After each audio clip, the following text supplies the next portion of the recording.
ఆకులో నుండి ఇంతకు ముందు అనుకున్న కెమికల్స్ కూడా క్యాన్సర్ కణాలుగా మారకుండా మన కణజాలం రక్షించడానికి కూడా రక్షణ వ్యవస్థ సరైన డైరెక్షన్లో పనిచేయించడానికి బాగా ఉపయోగపడుతున్నదని ఇప్పుడు ఈ సైంటిస్టులు లక్నోలో 2010వ సంవత్సరంలో మరి 62 పరిశోధనా పత్రాల సారాంశాన్ని సంగ్రహించి మనకు అందించారన్నమాట. అందుకని మన ఆచారాల్లో ఉన్న తమలపాకు ఎంత గొప్పదో, మరి ఒక మొక్క అనుకోవాలంటే మరి తమలపాక తమాషానా ఎంత లాభమో మన ఆచారాల్లో ఋషులు చెప్పిన మాట ఒక్క మొక్కలో 10 నిమిషాలు స్పష్టంగా వినేసరికి మనకు అర్థమైంది కదా.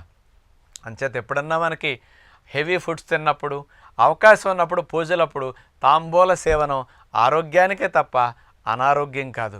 కిళ్ళీలు, జరదా కిళ్ళీలు గుట్లాంటి వేసుకోవటం అనారోగ్యం తప్ప, రోజు కాకుండా ఇట్లా ఎప్పుడన్నా అవసరమైనప్పుడు తమలపాకులు వారం రోజులు 4 రోజులు ఇంట్లో ఉన్నప్పుడు కనుక తీసుకుంటే డైజెషన్కి, రక్షణ వ్యవస్థను బలోపేతం చేయడానికి చాలా మంచిది. కాబట్టి అవసరానికి